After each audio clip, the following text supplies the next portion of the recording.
السلام عليكم ورحمة الله وبركاته. تحياتي لكم جميعا. النهاردة 30/7 أو 30 يوليو 2026. وأنا معاكم المواطنة المصرية منى الشاذلي. ده فيديو عاجل ورسالة وصلاني من داخل الجيش اللي كان مصري، اللي بقى جيش السيسي. لكن الرسالة دي أمانة اتطلب مني إن أنا أبلغها لبقية زمايل اللي بلغني الرسالة كما ورد. وبالظبط بقول لكم بالظبط، عايزين يدخلوا الجيش المصري ضد ايران والميليشيا. بلغي الجيش وبلغي كل افراد الجيش، معظم الجنود ومعظم الضباط عارفين، لكن بلغي عن طريق قناتك بقيه الضباط وبقيه الجنود لا ينجروا للحرب دي. واسمعوا بقى المعلومه: المسيرة كانت داخل المركبة اليونانية بأوامر من ترامب والنتن خال سيسينياهو وسيسينياهو شخصيا. المعلومة من جواكو، من جوه الجيش نفسه. تاني المعلومة تاني، وأنا بقرأ بالظبط حرفيا كما بلغني أحد زمايلكو علشان أنبهكو، مع إن أنا مش طايقاكو، بس أنتوا عارفين يعني احنا مش عايزينها تتقلب حرب اهليه، مع ان انا عارفه نهايتكم هتكون ازاي، لان هي دي النهايه الطبيعيه لكل الخونه. لكن انا ببلغكم لان الراجل قال لي دي امانه وامانه عاجله. بعد ما جمعكم كلكم في سنجل بوينت اوف فيلير وسلم المعسكرات كلها اللي على الشواطئ وخلاكم متجمعين في نقطه فشل واحده يتم استهدافها بمضاد للحصون زي ما عملوا في نصر الله، هيتعمل فيكم. ودلوقتي تمن الجندي المصري زي ما عملوا في العراق ولا حاجة، ساغ 100,000 جنيه 200,000 جنيه مليون جنيه ولا حاجة بالنسبة لتمن الجنود الأمريكان اللي بيموتوا دلوقتي في إيران. واخدين بالكم؟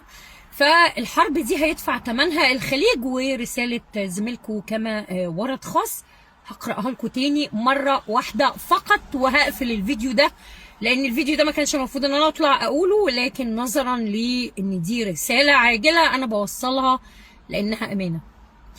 المسيره كانت داخل المركبه اليونانيه باوامر من ترامب نتنياهو والسيسي، عايزين يدخلوا الجيش المصري ضد ايران والميليشيا ويفتنوا الراي العام، او يعني يلفتوا الراي العام عن امريكا وعن اللي هي مخططاه لدول الخليج للسيطرة على البترول بتاعها كله بالكامل وقراراتها السياسية، وان حتى التراتير اللي كانوا موجودين او اللي زالوا موجودين دول خلاص هيبقوا خلاص كونجي باي باي.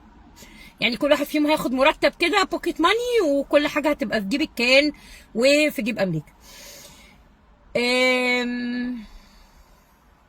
دي الرسالة وانا مش هزود عليها، لان انا ببلغ رسالة بس، ببلغ رسالة وما عنديش اي نصيحة ليكم غير ان انتوا خسرتوا الدنيا وخسرتوا الاخرة.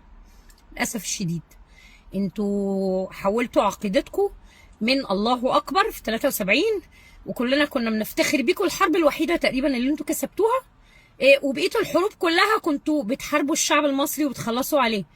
ان انتوا دلوقتي نهايتكم على ايد هذا السيسي الجربوع اللي غير عقيدتكم لقائد خط الجمبري يا فندم، ومنزوع الراس يا فندم، ومنزوع الكرامه يا فندم، واللواء تيمور يا فندم، قائد خط البسكوت يا فندم، صح يا فندم، واللواء عبد العاطي كفته يا فندم، والعسكري اللي لابس البياده ولابس الهدوم الميري يا فندم وقاعد على طشت الخيار يا فندم.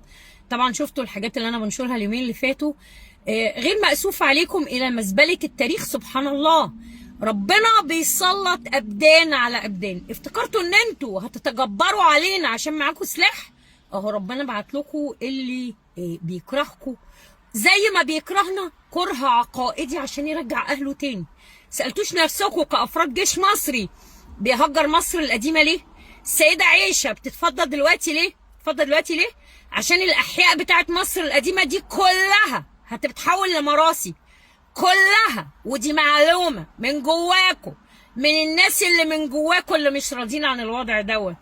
بيقولوا ان مصر القديمة كلها هتتحول أسوأ من مراسي وهتبقى حي لاخواتنا البعدة، علشان بيقول لك ان ده انتصار لهم ان هم رجعوا تاني ابنهم رجعهم مصر تاني، بس في حي راقي جدا مصر القديمة كلها بالكامل بعد ما يزيل الأماكن ويزيل المباني ويزيل المصريين منها عنوة بإيدين الجيش المصري للأسف الشديد.